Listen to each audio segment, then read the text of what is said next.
Mtume anasema idha daa rajulu mraatahu ila firashihi, yoyote kwa maana miongoni mwa wanamume, iwapo kama mwanamume atamwita mke wake ila firashihi, katika kitanda chake.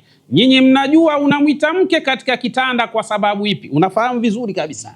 Kwa hiyo Mtume anasema falam yatihi, ikawa mke huyu hakuitikia ule wito wa kwenda katika kitanda cha mume wake. Sasa mume huyu fabata ghadibana alaiha, akalala usiku kucha hali ya kuwa amekasirika. Kwa nini mimi namwita alafu yeye haji katika kitanda hiki? La'natiha almalaikatu hatta tusbiha, basi mwanamke huyu atakuwa katika laana za Mwenyezi Mungu Subhanahu wa Ta'ala mpaka asubuhi. Yani malaika watakuwa wanamlani mpaka inapochomoza asubuhi mwanamke huyu. Lakini kadhalika kuna kitu kinachoitwa mafhumul mukhalafa.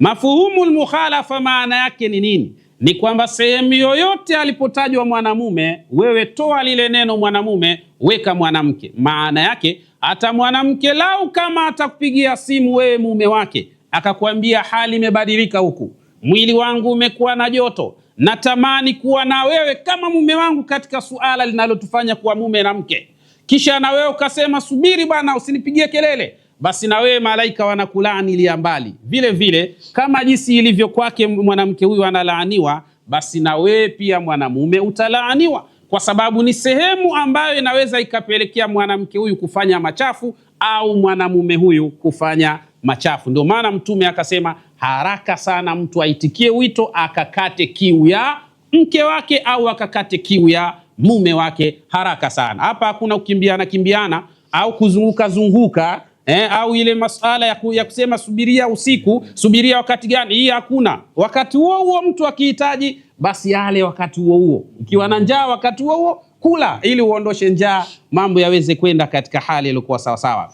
Wa fi riwaya, na katika riwaya nyingine anasema idha batatil mar'atu hajirata firasha zawjiha, lakini kama mwanamke atalala hali ya kuwa amekihama kitanda cha mume wake. Maana kuna tabia wanawake anatoka anakwenda kulala chumba cha watoto, utalaaniwa na Mwenyezi Mungu. Acha hii tabia kulala chumba cha watoto, lala katika chumba cha mumeo.